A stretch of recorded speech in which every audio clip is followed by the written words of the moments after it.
Michael Wiseman here, Wrestling Inc. with one of the most famous faces in all of pro wrestling, the Blue Meanie. How you doing today?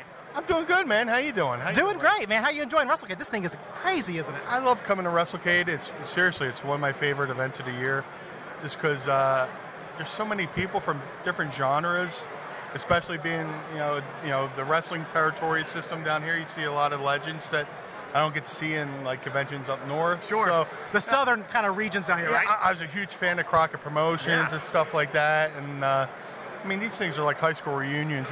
Plus, I could get to be a fanboy. I got like Nikita. Look, zoom over my shoulder. Nikita Koloff's like right there, dude. I'm marking out.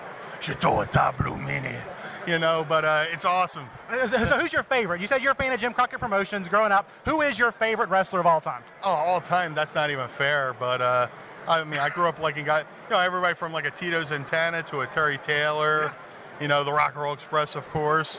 I loved Manny Fernandez and Rick Rude as a tag team when they were the NWA Tag Team Champions. But and if you ask me the same question tomorrow, it might change. Something different, right? Yeah, it's just I like everything. Yeah. You laughed earlier when I said you're one of the most recognizable faces in all pro wrestling. I think that's true, though. People see you, and your gimmick and your personality that you put into that gimmick has really outlasted. What does it feel like? I mean, Attitude Era, you were ECW, you were WWF, you were all over the place. But what does it feel like to have a gimmick that has stayed the test of time, that you still are recognized across the room? People see you, they know you. Yeah, it's very flattering because basically the Blue Meanie character is me. Sure. With the volume turned up. Everything I used to get in trouble for in grade school, I got paid for later in life. The teachers would send on my report card, Brian keeps making fart noises in class. Please ask him to stop. And then 20 years later, I'm on ECW going. So, but people go, oh, famous and all stuff. I get a little weirded out because I'm just a guy. Sure. I was this guy who grew up loving wrestling, who got to step over the guardrail and participate in my favorite profession in the world. So. Well, I think that's what's so cool about your gimmick is it really does feel like a reflection of you. And I think that people so often say professional wrestling success is winning the top of the world championship, main eventing WrestleMania. But there are guys who have done that who aren't as popular as you are here at WrestleCade. But for real, though, as recognizable. And I think that is a testament. How did it feel, though? You said you got in trouble at grade school for the fart noises. One of the most infamous things you did on WWF television, though, was the streaking incident with the fanny pack. What was it like? That was Midian. No, you went streaking too, right? Oh, then I must have been in. I might have had a good day that day. Then I don't know. I've been hitting that a lot. That's right. So. No, maybe it was Midian, but there is so I've been naked on TV, yes. With ECW. That could be it. Blue dust, but who knows? Yeah. Hopefully the statute of limitation is up on that stuff, Yeah, well, that was back in the day when you could push those envelopes a lot, right? Yeah. What is keeping you busy these days? Where should fans look for you? What are you doing next? Should we see you back on WWE TV sometime? Well, speaking of that, WWE has a new channel called WWE PC for Performance Center, and they have a new show called Arrival, and it's about Matt Riddle, and episode 2, I was one of Matt Riddle's coaches at the world-famous Monster Factory in Paulsboro, New Jersey, along with Danny Cage, Luis Martinez, Wild Bill Wilds, QT Marshall, who's here as well.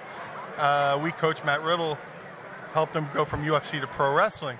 So they show him visit us before he goes down to the Performance Center. So technically I am on WWE TV right now. But other than that, I'm doing stuff like this. I'm doing independence. Just trying to, keep my hand everywhere. In this business, you got to be good at not just wrestling. You got to be good at everything. And you're awesome at talking. I mean, this is great. Oh, I got to get the gab. Yeah. My girlfriend catches me talking to myself all the time because she'll catch me in promo land where I'm just thinking of situations of promos. She'll go, "You're in promo land, aren't you?" I went, "Yeah." Final question here. This is going to be tough for you to answer, I know. But if you look back on your lengthy career, you've done so much. What is your favorite memory or something that stands out the most, that biggest memory to you of your extensive career? Got some ECW fans, right? I paid them. That's right. I swear I paid them. But see, there's these. Oh, Blue Meanie gimmick. Turn around right here. We got a Blue Meanie. Right, look at this. You have. There you go.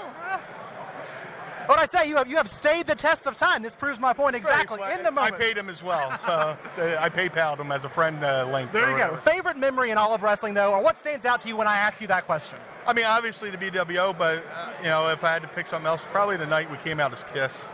It was during the reunion tour. Kiss had just come. Kiss just put the makeup back on, and they were, you know, just about to tour and stuff like that.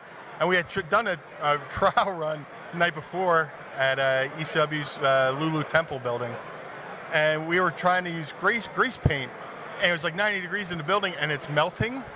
So we're putting this makeup on, and thank God they had like a stand-in freezer, and so we put on our makeup and we stood in the freezer until they called, you know, hit the music, and then we hit the ring. And next night we figured out to use a different kind of paint, but like the people from the night before were there that night, and if you hear like JT Smith come out to introduce it, there's that subtle like, we want Kiss. Yeah. And we come out and we do the Kiss gimmick, and just a reaction from the crowd alone.